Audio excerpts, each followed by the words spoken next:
আসসালামু আলাইকুম। আজকে শুক্রবার, বাসায় ছোটোখাটো একটা আয়োজন চলতেছে। এই 5-6 জন মেহমানের জন্য রান্নাবান্না। বাচ্চাটা অসুস্থ, নিজে অসুস্থ, তারপরেও চলে আসলাম। এই যে আপা একজন আছে সাথে, সমস্যা নাই, ইনশাল্লাহ হয়ে যাবে। সালাদ টালাদ কেটে সব রেডি করছি, টুকটাক নাস্তা পানি রেডি। এখন রান্নাবান্না চলতেছে। গরুর মাংস, ডিম ভুনা, বেগুন ভাজি, মুগের ডাল দিয়ে একটু মাংস দিয়ে করব।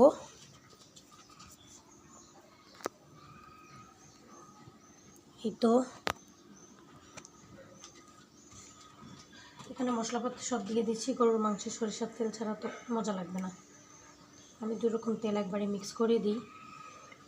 সরিষার তেল দিয়ে দিলাম, আর একটু সয়াবিন তেল মিক্স করব। ওকে, সব মশলা আগে থেকে আমি দিয়ে রাখছি এর মধ্যে। এটা সুন্দর করে হাতে মাখায় এরপরে বসাই দিব। মাংসটা ভুনা করব। হাতে মাখানো মাংস যত বেশি সুন্দরভাবে মাখানো যাবে তত বেশি মজা হবে। এই তো অনেক পেরেশানিতে আছি, ব্যস্ততার মধ্যে আছি। সবাই ভালো থাকবেন। আসসালামু আলাইকুম।